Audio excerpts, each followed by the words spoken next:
Towards the end of his career at Liverpool, Jurgen Klopp was annihilated by the side of by the side of Atalanta at Anfield. Liverpool 0, Atalanta 3.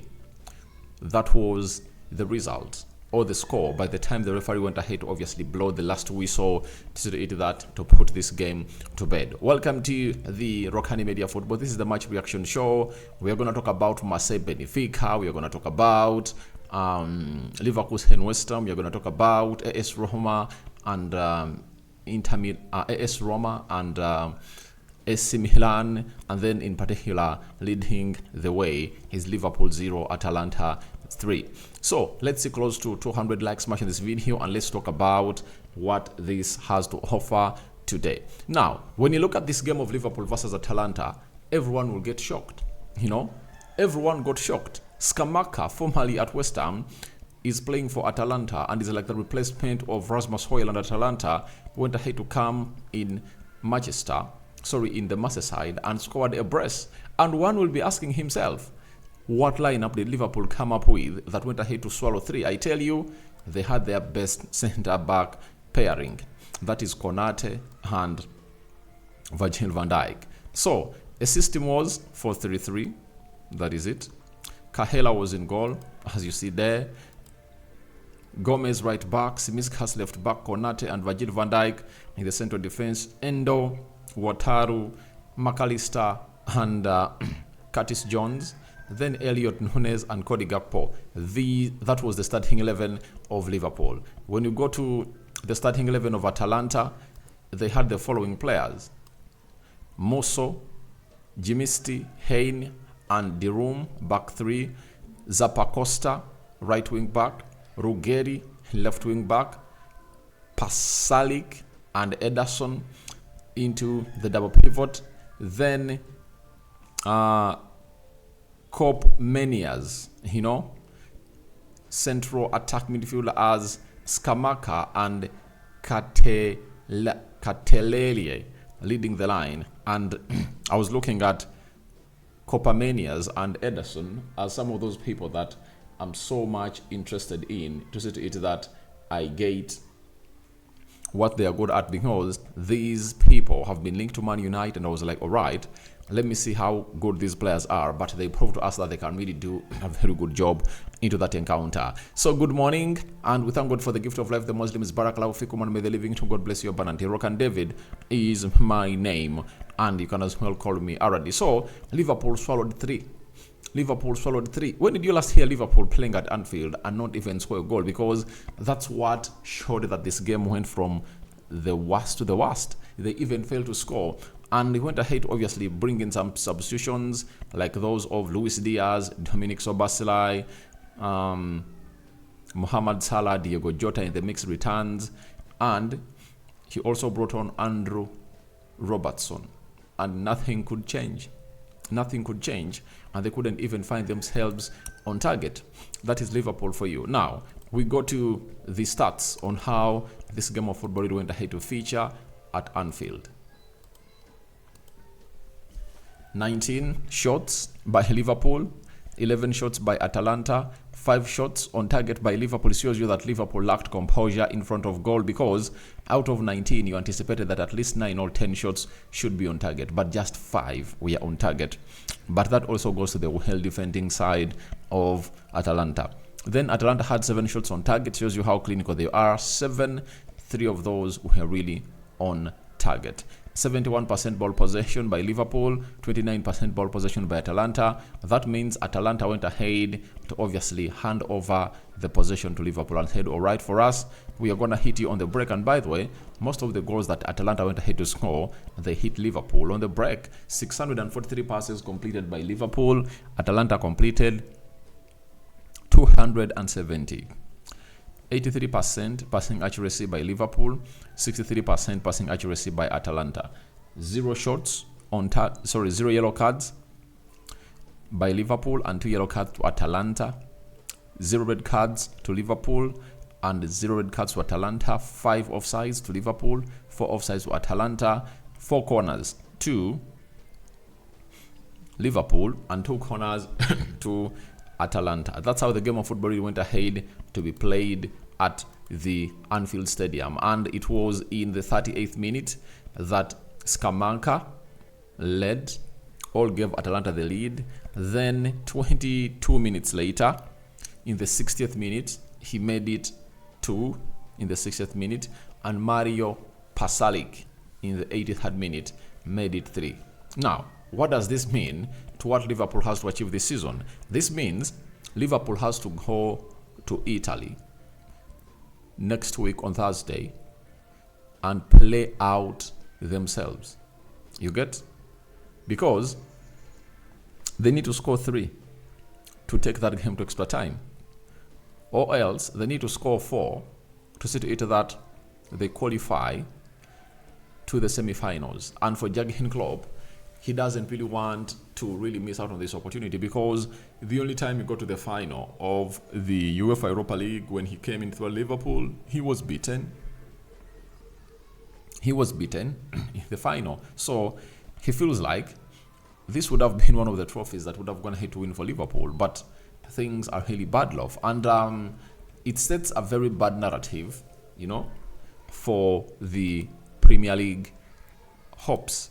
Because if you're going to have to lose 3-0 to Atalanta, that is what we call a downgrade, and you're just going to have to drop 2 points at Old Trafford, and you're facing Crystal Palace. Crystal Palace, a team that has always gone high to come to Anfield and really shock you. So you cannot really allow that to happen, And when they play against Crystal Palace, they'll play Atalanta next weekend, and after that, they'll have to play against Fulham. You get? So it's really one of those shocking moments for Liverpool, and you really have to really feel a little bit for them. But for me, as a fan of Man United, every time something bad happens to Liverpool, I jubilate. You know that.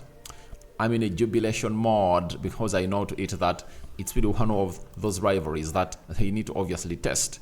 And if they get out of that, I'll be excited. Meaning that out of the 4 trophies Liverpool was obviously thinking of winning, they are left with 1. That is the Premier League. And I understand it's also not going to be easy. It's also not going to be easy for the side of Liverpool, because of the pressure that's going to be exposed to them by Man City and Arsenal, right? So Jurgen Klopp is not a happy man, I know, but all in all, he finds himself in a position to obviously solve himself. Can we go and do something concerning the Grand Xhaka side? It was Jonas Hoffman in the 83rd minute that went ahead to put them ahead. West Ham had gone ahead to park the bus, and parking that bus, it resulted into better results. And those better results have always gone ahead to obviously get them a 2-goal lead. That is Leverkusen. Then Victor Boniface, returning from injury, went ahead to score in the 90th plus 1 minute, and went ahead to obviously call it a win for Bayern Leverkusen. And now West Ham, if they are to go through, they have to beat this side 3-0. Something that's going to be hard if they are to go to the semi-finals of the UEFA Europa League. But never say never in the game of football. Anything is possible. Leverkusen had 33 shots. West Ham had only 1 shot. Very ashaming. Very ashaming. And if at all you're a fan of West Ham with the quality of players that you're having, you would really feel bad for the tactics that the manager went ahead to deploy. 13 shots on target by Leverkusen and 1 shot on target by West Ham. And how do you have players like Paqueta, players like Gerard Bowen, players like Mohamed Kudus, and not really register close to 3 or 5 shots in there for you? But they're really a defensive side, and their plan backfired for Shizo. Then 73% ball possession by Leverkusen. West Ham had 27%. 743 passes completed by Leverkusen. 279 passes completed by West Ham. 90% passing accuracy by Leverkusen, and 73% passing accuracy by West Ham. 10 fouls by Leverkusen and 11 fouls by West Ham. 0 yellow cards issued to Leverkusen and 2 yellow cards issued to West Ham. No red cards was issued either to Leverkusen or West Ham. 2 offsides to Leverkusen and 0 offsides to West Ham. 10 corners by Leverkusen and 1 corner by West Ham. It was a one-way traffic game, right? It was a one-way traffic game, and the Xhakas went ahead to obviously find themselves with one foot into the final, into the semi-final. And I tell you, Leverkusen looks like is going to come up to the London Stadium next Thursday. You know, Xhaka knows the place very well. Even Alonso knows London very well and how Premier League teams really play. And I think he has a better plan to obviously shock them. He has gone unbeaten in now 45 games this season. In the league is unbeaten. In the DF Pokal is unbeaten.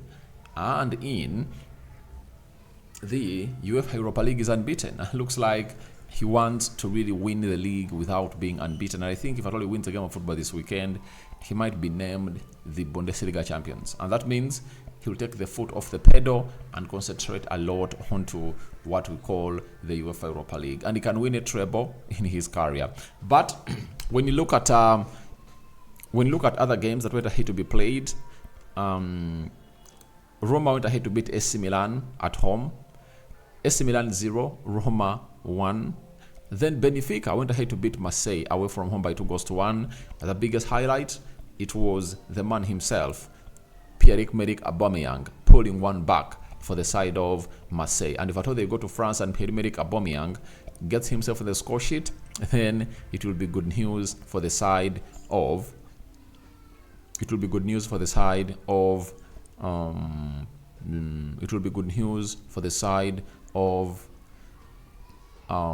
Marseille. That is it. And his goal might obviously count a lot. I saw Mohamed Salah scoring one and it was ruled out because it was offside, and it was like a very important goal because they would have gone ahead to reduce their deficit to 2. Going to Italy, wanting to score 2 goals past Atalanta would have gone ahead to work well, but Liverpool is a side that can go ahead and really shock you. If they go full pelt at all in Italy next week, they might really annihilate Atalanta to shreds. That is it. You might even ask yourself, why did Liverpool not really kill this tie at home? So a lot can happen in these games as the away goals rule was really stripped off because it no longer makes sense.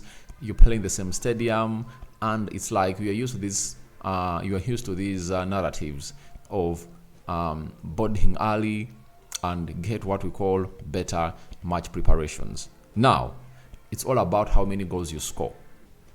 That is it. So guys, thank you very much for watching through. I call upon for your reactions into the comment section below.